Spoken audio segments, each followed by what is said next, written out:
March 19th, 1:15 p.m. The gates creaked open with a metallic groan, revealing a sprawling compound enclosed by tall, rusted steel walls. Watchtowers loomed overhead, their guards armed and watchful. Inside, Zone Echo was a hive of activity. Survivors moved in groups, armed soldiers patrolled with sharp eyes, and makeshift structures formed a chaotic but functional settlement. "Stay close," Price ordered as we disembarked from the APC.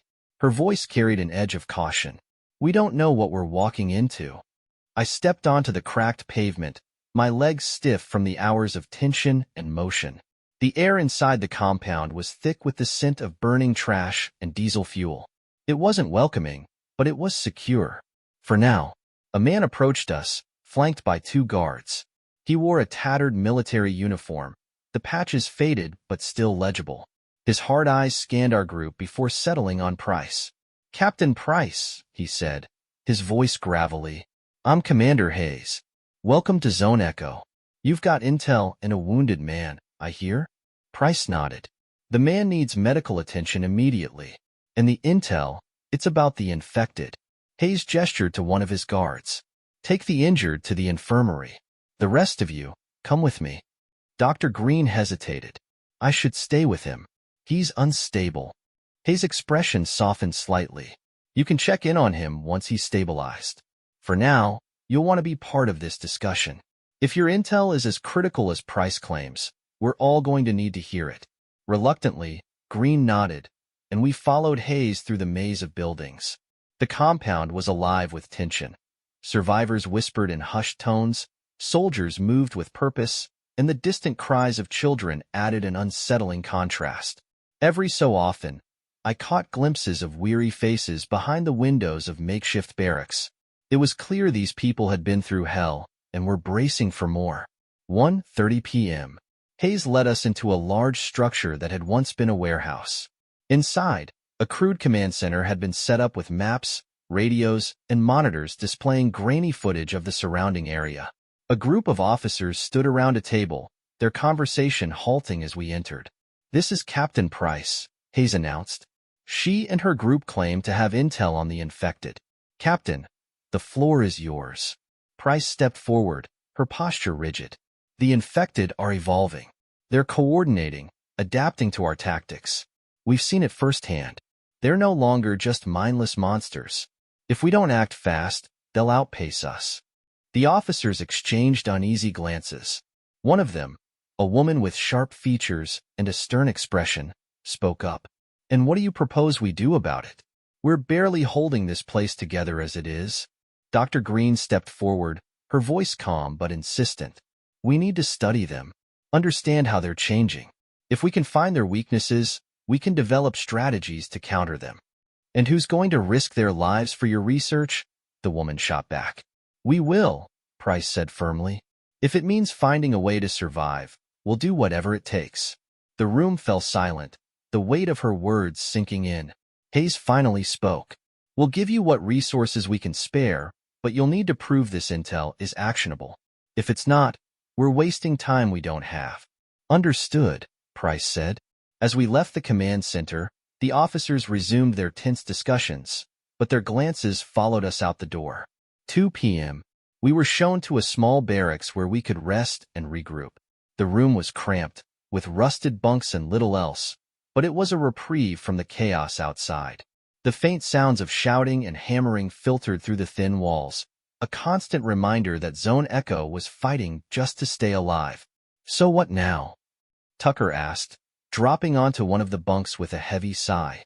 "Now we wait," Price said. "Hayes will give us a task, and we'll prove we're worth keeping around." Maria paced the room, her rifle slung over her shoulder. "We shouldn't have to prove anything. They're lucky we brought that intel to them at all." "It's not about fairness," Price said. "It's about survival. If they don't trust us, they'll cut us loose. Or worse." Green sat on the edge of a bunk, her head in her hands. "The infected, the way they moved, the way they planned. It's not just evolution. It's something more. Something unnatural." "What are you saying?" I asked, leaning against the wall. She looked up, her eyes filled with dread. "I don't think this is just a virus anymore. It's something else. Something designed. The room fell silent, her words chilling us to the core. If Green was right, then the fight ahead was far more complicated and far more dangerous than any of us had imagined. Maria broke the silence. Designed? By who? The military? Some rogue lab? Who the hell would do this? Green's voice was shaky. I don't know. But what I saw at the CDC, there were strains, mutations that didn't occur naturally. And then there's their behavior. The infected aren't just adapting biologically. They're learning, organizing. Price's expression darkened. If that's true, then we're fighting something a lot bigger than we thought. Zoe, who had been silent until now, spoke up from her perch on the top bunk. So what do we do? Just keep running? Keep fighting? What's the point if they're always one step ahead? We find their weaknesses, Price said, her voice resolute. We find who's behind this, and we end it. One way or another. The determination in her voice steadied me, but it also left me with a deep sense of unease. If the infected were part of something deliberate, then humanity's survival wasn't just a matter of fighting back. It was a matter of outsmarting an enemy we didn't even understand yet. 2:30 p.m. The compound's uneasy quiet was interrupted by the blaring of alarms. Red lights flashed across the barracks, and a voice crackled over the intercom. All personnel to defensive positions. Hostiles approaching from the north perimeter. Price was on her feet in an instant. Gear up. This isn't a drill. We scrambled, grabbing weapons and checking ammunition. Outside, the scene was chaotic. Soldiers rushed to man the walls, shouting orders to one another. Survivors were ushered into reinforced shelters, their faces pale with fear. Hayes intercepted us as we reached the perimeter. We've got a group of infected headed this way. Fast movers. This isn't their usual behavior. How many? Price asked. Too many, Hayes replied grimly. We've fortified the north wall, but we'll need every gun we've got. The sound of the infected reached us before we saw them, a chilling cacophony of snarls and guttural screams.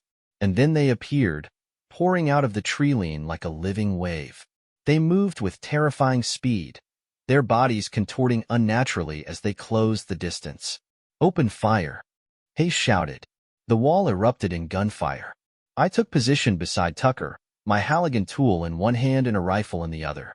The infected hit the barricades with brutal force, their claws and teeth tearing at the metal. Soldiers shouted as they fought to keep them at bay. They're not stopping, Tucker yelled, his shotgun blasting holes into the horde. This isn't normal. Beside us, Zoe loosed arrow after arrow, her movements precise and unflinching.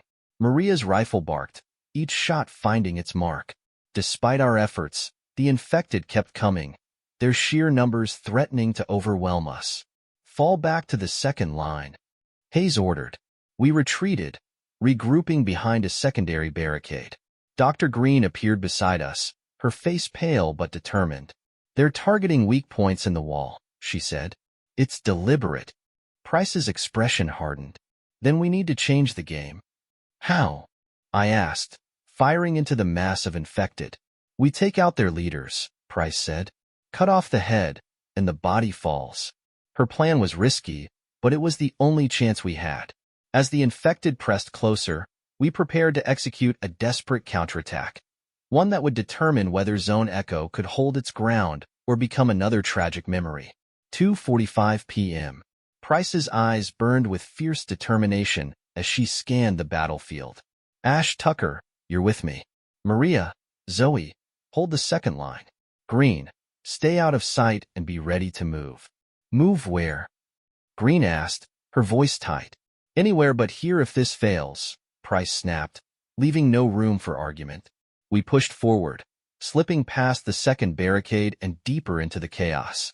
The infected were swarming the north wall, their movements disturbingly calculated. Groups of them focused on specific sections, clawing and battering at the weakest points. There, Price pointed toward a larger infected standing at the rear of the horde, its twisted form unmistakable even through the smoke and gunfire. It barked guttural commands, and the infected obeyed, surging forward in unison. A leader. Target the big one, Price ordered. We take it out, the rest might fall apart. I swallowed hard. The creature was huge, its deformed muscles rippling as it moved. Its eyes glinted with a terrible intelligence, scanning the battlefield like a general commanding troops. Taking it down wouldn't be easy. 2:50 p.m. We moved through the chaos, ducking behind wreckage and debris. Tucker fired his shotgun at anything that got too close, the blasts echoing like thunder. I used my Halligan tool to fend off an infected that lunged at me, the sharp end driving into its skull with a sickening crunch. Price led the way, her rifle steady despite the chaos around us. The leader infected noticed our approach, its head snapping in our direction. It let out a guttural roar, and the infected around it turned, their movements focused and deadly. "They're protecting it," Tucker shouted, firing at the wall of infected closing in on us. "No kidding," I yelled back, swinging my Halligan tool into another infected that had gotten too close. Price didn't slow. "Keep pushing. We're not stopping until it's down." Maria's voice crackled over the radio. "The second line won't hold much longer. Whatever you're doing, do it fast." 2:55 p.m. We broke through the horde, finally reaching the leader. It loomed over us, its grotesque form towering and menacing. Price didn't hesitate. She fired at its head, the shots hitting home. But the creature barely flinched, its thick skin absorbing the bullets like armor. "Head's too tough," I shouted. "Go for the legs." Price adjusted her aim, firing at its knees. Tucker joined in, his shotgun blasts tearing into the creature's legs. It staggered, letting out a furious roar as it fell to one knee. But it wasn't done yet. The leader lashed out with a massive arm, sending Tucker flying into a pile of debris. I moved to help him, but Price shouted, "Focus on the target." I turned back just in time to see the creature lunging at Price. She dodged, rolling to the side and firing point-blank into its chest. The infected shuddered, black ichor spraying from the wounds. 3 p.m. Finally, with a final, furious roar, the creature collapsed, its body twitching before going still. The effect was immediate. The infected around us faltered, their movements growing erratic and disorganized. They no longer attacked in coordinated waves, and the soldiers on the wall began to gain ground. "It's working." Maria's voice came through the radio, triumphant. "They're falling apart." Price stood over the fallen leader, her chest heaving as she caught her breath. "Let's finish this." With the leader down and the infected in disarray, the soldiers rallied. Gunfire tore through the horde, and the remaining infected were quickly overwhelmed. By the time the last one fell, the battlefield was eerily quiet, save for the distant cries of wounded soldiers and the crackling of fires. 3:15 p.m. We regrouped at the second line, exhausted but alive. Tucker was bruised but otherwise unhurt, and Green was already tending to the injured. Hayes approached, his expression a mix of relief and disbelief. "You did it," he said. "You actually did it." Price nodded, her face grim. "This was just one battle. They'll adapt again. We need to prepare for whatever's next." Hayes glanced at the fallen leader in the distance. "What the hell are we dealing with?" "Something we barely understand," Green said, her voice quiet but resolute. "But we'll figure it out. We have to." As the sun began to set over Zone Echo, the weight of our survival pressed down on me. This wasn't the end. It wasn't even close. But for now, we had one. And that would have to be enough. March 19th, 6 p.m. The air in Zone Echo was heavy with the aftermath of the battle. Smoke hung in the sky, blotting out the fading sunlight and painting the settlement in hues of ash and blood. Survivors and soldiers moved with weary purpose, their faces etched with exhaustion and grief. Bodies of infected and fallen defenders were being cleared from the north perimeter, a grim reminder of how close we had come to losing everything. I sat on the edge of a barricade, my muscles aching and my hands still shaking from the fight. Nearby, Tucker and Maria were inspecting their weapons, their quiet conversation punctuated by the clinking of metal. Price stood with Commander Hayes, their voices low as they discussed the day's events and what lay ahead. "We got lucky today," Hayes said, his tone grim, "but luck won't save us next time. Whatever that thing was, It's proof they're changing faster than we can handle. Price nodded. We need to find their source. If Green's theory is right, then this isn't just evolution, it's engineered. And whoever did this might still be out there. Hayes' gaze hardened. If you can track them, we'll back you. But right now, my priority is keeping Zone Echo standing. I'll give you what resources I can, but don't expect a full-scale operation. We'll take what we can get, Price replied. 7 p.m. The barracks were quiet, a stark contrast to the chaos earlier in the day. Most of the group had gathered around a makeshift table, the dim glow of a lantern casting flickering shadows on their faces. Green sat at the center, a notebook open in front of her. Pages were filled with hastily scrawled notes, diagrams, and unsettling observations about the infected leader we had encountered. It's not just intelligence, she said, her voice steady but laced with unease. Their biology is changing too. The leader's neural pathways were more complex than anything I've seen in a human, let alone an infected. What does that mean for us? Zoe asked, her voice small but steady. It means they're becoming something entirely new, Green replied. And if we don't find a way to stop it, humanity won't just lose this war. We'll become obsolete. The words hung in the air like a death sentence. Maria broke the silence, her voice sharp. So what's the plan? We sit here and wait for them to come back smarter and stronger? No, Price said, her tone decisive. We go on the offensive. If they're organized, they have a chain of command. And if they have a chain of command, we can break it. That's a big if, Tucker muttered, leaning back in his chair. What if we're wrong? What if they don't have a command structure? Price's eyes hardened. Then we adapt. But sitting here isn't an option. 8 p.m. We met again with Hayes, this time in the command center. The monitors displayed real-time footage of the surrounding area, the grainy images revealing little beyond shadows and movement. We've spotted increased activity near the forest to the east, Hayes said, pointing to one of the screens. Scouts reported strange behavior among the infected there. They're gathering in groups, but not attacking. It's like they're waiting for something. Price leaned over the table, studying the maps. That's too close for comfort. We need to know what they're planning. Hayes nodded. I can spare a small team for reconnaissance, but this needs to be quick and quiet. If they're evolving, we can't afford to alert them to our presence. Price turned to our group. Ash, Tucker, Maria, you're with me. Zoe, you stay here with Green and keep an eye on the perimeter. If anything happens, you call us back immediately. Understood, Zoe said, though her expression betrayed her worry. 9 p.m. The forest was a labyrinth of shadows, the faint moonlight barely piercing the canopy. Every step felt like a gamble, the sound of crunching leaves and snapping twigs threatening to betray our presence. Price led the way, her rifle raised and her movements precise. I followed close behind, my Halligan tool clutched tightly in my hands. We reached a ridge overlooking a clearing. Below, the infected moved in eerie synchronization, their forms illuminated by the faint glow of makeshift torches. At the center of the clearing stood another leader, its massive form unmistakable. There's another one, Tucker whispered, his voice barely audible. And it's got company. The leader was surrounded by smaller infected, their bodies twitching as if in response to some unseen command. But what caught my attention was the pile of objects they were gathering, metal scraps, wires, and other debris. It looked like they were building something. What the hell are they doing? Maria murmured, her rifle trained on the leader.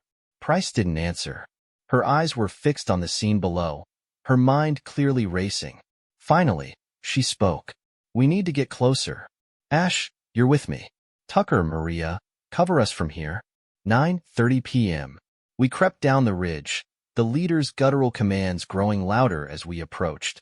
The smaller infected moved with a strange purpose, their actions almost mechanical. Price signaled for me to stop as we reached a cluster of rocks. From here, we had a clear view of the clearing. The leader let out a low, rumbling sound, and the infected responded immediately, their movements becoming frenzied. One of them dragged a large piece of metal to the pile, and for a moment, I thought I saw something glint in the torchlight. A device? A weapon? I couldn't tell. Price motioned for me to stay put and raised her rifle, aiming carefully at the leader. She took a deep breath and fired. The shot hit its mark, the bullet tearing through the creature's shoulder. It roared in pain, and chaos erupted in the clearing. The smaller infected turned toward us, their snarls filling the air as they charged. Price fired again, this time hitting the leader in the chest. It staggered but didn't fall. "Fall back," Price shouted, her voice cutting through the chaos. We scrambled back up the ridge, Tucker and Maria providing cover fire. The infected were relentless, their movements frantic and coordinated. As we reached the top of the ridge, I turned back and saw the leader glaring at us, its eyes burning with something that looked terrifyingly like rage. 10 p.m. We made it back to Zone Echo, the gates slamming shut behind us. The infected didn't follow, but their presence lingered like a storm on the horizon. In the command center, Green and Hayes waited, their faces pale as we recounted what we had seen. "They're planning something," Price said. "That leader, it wasn't just commanding them. It was building something, preparing for something." Green's face darkened. "If they're capable of building, of creating, then we're dealing with a level of intelligence we're not ready for." Hayes slammed his fist on the table. "Then we get ready, no matter what it takes." As the meeting ended and we returned to the barracks, I couldn't shake the image of the leader's eyes from my mind. They weren't just mindless. They were calculating, and they were watching. Whatever was coming next, I knew one thing for sure. This fight was far from over.